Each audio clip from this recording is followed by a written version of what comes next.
Good evening, I'm Rick Gable. New Zealand, a peaceful paradise, a safe place to bring up children, a place where crime happens to other people.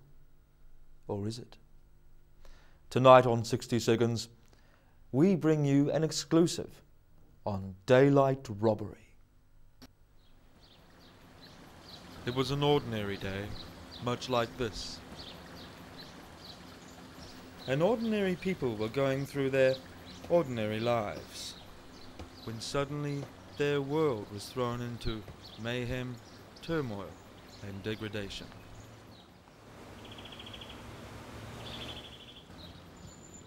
And the sad truth is that this is not an isolated incident.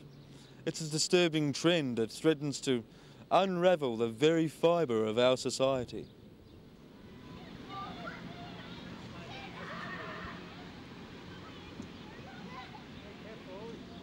More and more people are getting caught up in these brutal and violent acts. I spoke to and heard the story of just 2 victims. It's not something, you know, that you just get over like that. I mean, you've got to get on with your life, but I mean, I have nightmares about it every night since it happened. You know, sometimes I just wake up screaming, and yeah, it affects you. I mean, I do the craziest things now. I've changed the locks on all my house. I've made sure the kids don't have their own key anymore. I'm terrified. I'm absolutely terrified. Cat's gone because I'm scared of the cat flap. I don't consider myself any coward or anything, but when someone's like shoving a bloody great gun in your face. I've changed my telephone number. I've asked the police to circulate the neighbourhood a little more because it is quite a rough neighbourhood and they haven't been coming around as much as they should. I bloody near pissed myself right there in the bank, you know. I'm just scared. I'm scared when the little girls for the girl guide come and knock on the door. I mean, that's what it's done for me. I don't give anybody any charities anymore because I'm just frightful that they've got a gun under their little bag for the change. I mean, I'm no coward, but when someone shoves a bloody big gun in your face, you know, Would you like a drink of water? Look, can we just have a cut so we get a drink of water? Cut. I'm sorry. Now, Rachel, you're one of the few people who I've interviewed who have got really angry about what happened that day. Why are you so angry? I'm angry because there's no reason. Can you understand that? There's no reason why it should happen to me and why it didn't happen to... I mean, my friend Angie went to the bank 30 minutes after me, a different bank, sure, but I mean, why didn't it happen to her? She's got no kids, it wouldn't have mattered. I mean, I'm terrified now and the kids are growing up in a very strange, environment now. I'm quite nuts. Do you fear for your children? Yes, I do. Please, could you just tell us in your own words what happened that day? Oh, as you do, you know, I was getting some money out, you know, to go out on the piss with my mates on the weekend, and I was thinking about all the stuff I'd be doing, fairly pretty good, and the next thing they were just there, you know, like in my face, pointing guns and screaming, and... I reached down to get the piece of paper with the account details on it.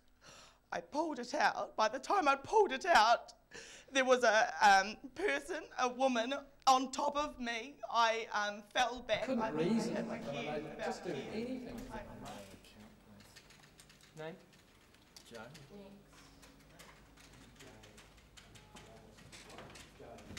Thanks.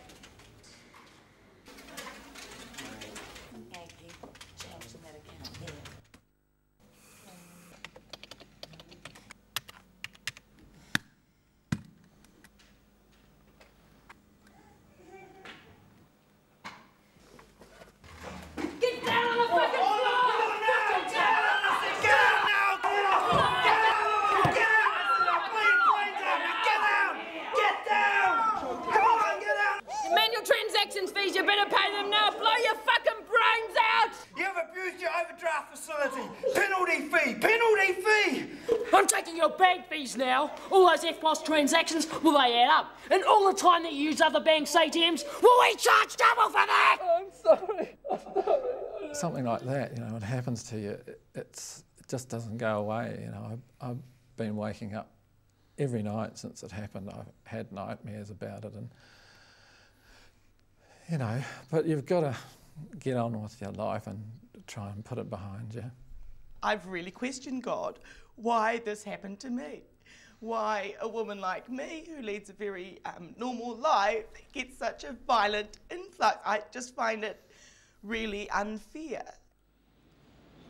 So that was the story of Rachel and Don. And the tragedy of all this is that police say they are powerless to stop this despicable abuse. Their hands are tied, because at the moment, this behaviour is legal. So ordinary people like you and me can only just sigh and put it down as another case of bankers being wankers.